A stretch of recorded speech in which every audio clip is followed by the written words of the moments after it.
2024 ছিল ব্যালট আর স্লোগানের বছর। এবছর একদিকে সিরিয়ায় 24 বছরের স্বৈরশাসনের পতন, অন্যদিকে আবার দক্ষিণ কোরিয়ায় সামরিক শাসন জারি চেষ্টার অভিযোগে প্রেসিডেন্টকে অভিশংসিত হতে দেখেছে বিশ্ব।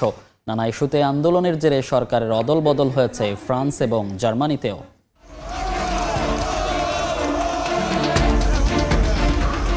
আন্দোলন সংগ্রামে 2024 সালেও রাজপথে দাপট দেখা গেছে সাধারণ মানুষের। আকাশ বাতাস মুখরিত হয়েছে সরকার বিরোধী স্লোগানে।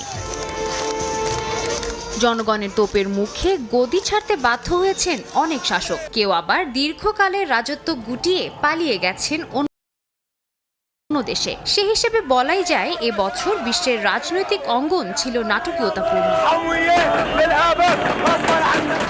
এই তালিকায় সবার আগে উঠে আসে সিরিয়ার নাম। 14 বছরের গৃহযুদ্ধ এবং 24 বছরের আসাদ সরকারের দৌরাত্ম্য মিলিয়ে যখন নাজেহাল সিরিয়াবাসীর জীবন, তখনই হায়াত তাহরির আল শামের আচমকা হামলায় তাসের ঘরের মতো লুটিয়ে পড়ে বাশার আল আসাদের রাজত্ব। তল্পিতল্পা গুটিয়ে পালিয়ে যান স্বৈরশাসক আসাদ। তবে যাওয়ার আগে যুদ্ধ বিধ্বস্ত এক সিরিয়ায় রেখে গেছেন তিনি। যদিও নতুন করে দেশ গড়ে তোলার কাজে এর মধ্যেই নেমে গেছে নতুন প্রশাসন।